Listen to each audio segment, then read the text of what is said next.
Karena kalau kita tidak mengetahui tentang agama kita, kita ini kayak orang yang tidak tahu mana itu jurang, mana itu jalan.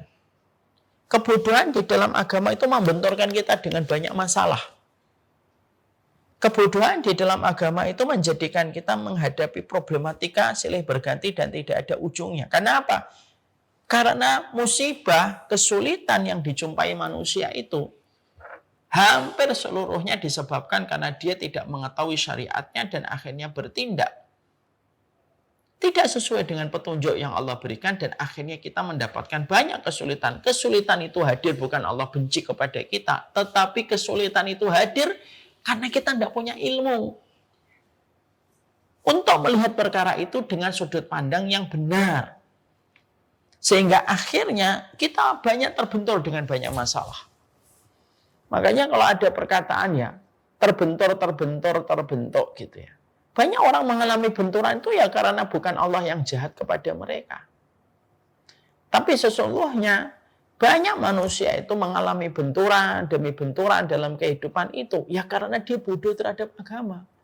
Makanya kenapa kebodohan itu merupakan perkara yang membahayakan diri kita yang pertama. Dan orang yang sengaja bodoh terhadap agama, ini termasuk salah satu larangan yang ditabrak dan dilanggar olehnya.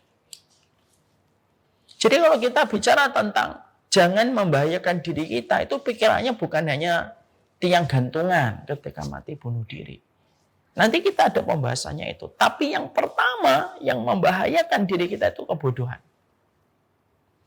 Karena kebodohan itu berimpak kepada macam-macam.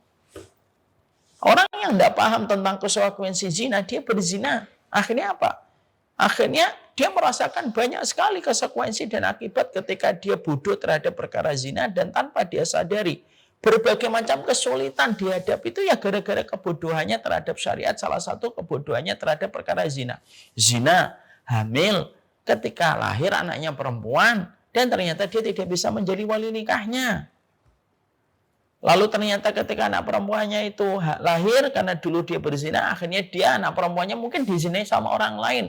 Berbagai macam kesulitan hidup itu karena apa? Ya karena apa yang kita lakukan dengan kedua tangan sendiri dan sebagian besar itu karena kebodohan kita terhadap agama untuk menjadi pegangan pada kehidupan kita. Makanya Allah menyampaikan di dalam surat Asy-Syura ayat yang ke-30. Wa ma asabakum min musibatin fabima kasabat aydikum. Tidak ada musibah yang menimpa kepada kalian kecuali atas apa yang dilakukan oleh kedua tangan kalian sendiri.